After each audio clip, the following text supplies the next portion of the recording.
আমি এখন যাচ্ছি সিম্বাকে স্কুল থেকে আনতে।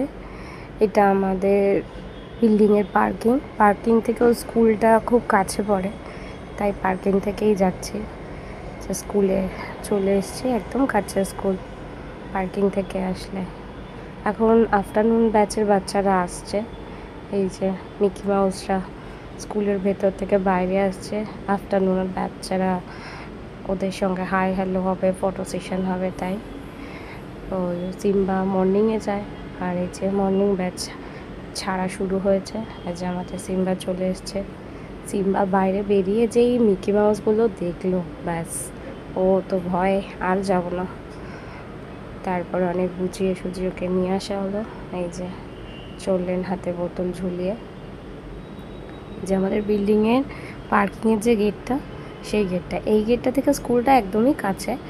আর এই সময় পার্কিং থেকে যাওয়াটা একদিকে ভালো, বাইরে প্রচণ্ড রোদ্দুর, তো ওই জন্য পার্কিং থেকে অনেক বাচ্চারাই এই পার্কিং থেকে এই সময় স্কুলে যায়। মানে রোদ্দুরটা ভালো, মানে বাইরে প্রচুর রোদ্দুরটা অ্যাভয়েড করার জন্য যায়। তো চলছেন লিফটে উঠে 15 ফ্লোরে এখন হাঁটছে। 15 উঠেই আগেও 15 দিয়ে দিল, ব্যাস। তারপরে নানা কথা বক স্কুলে কী হয়েছে না হয়েছে সব কিছু।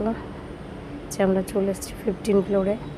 চললো সে এই বোতলটা নিয়ে সারাটা রাস্তা এই বোতলের কেরামতি করতে করতে সে এলো। আর বক কথাবার্তা, ব্যাস। এবার ঘরে যাব। ঘরে গিয়ে ওকে হালকা কিছু খাইয়ে একটু ফ্রেশ করে স্নান করিয়ে স্নান টান করবে।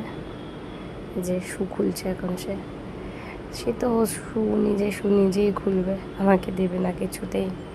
সে একাই পারে, সে এখন বড় হয়ে গেছে, তাই সে একাই পারে। এখন LKG-তে যাচ্ছে, অনেক বড় হয়ে গেছে, তাই। এবার শুটা কোথায় রাখবে, বাইরে না ভেতরে? যদি কালকে স্কুল থাকে তাহলে বাইরে রাখবে, যে বললাম কালকে স্কুল নেই তাই ভেতরে রাখছে। ভুলে যায় কোন ডোরটা আগে দিতে হবে, ব্যাস হলো। এবার ওকে ফ্রেশ করিয়ে এই যে ঘুমাচ্ছে ও। আমি এবার রান্না করে সব কিছু নিজে আর একটু ফ্রেশ হয়ে খাবার নিয়ে বসলাম। ও না খেয়ে শুয়েছে, ঘুম থেকে উঠলে ওকে খাওয়াবো।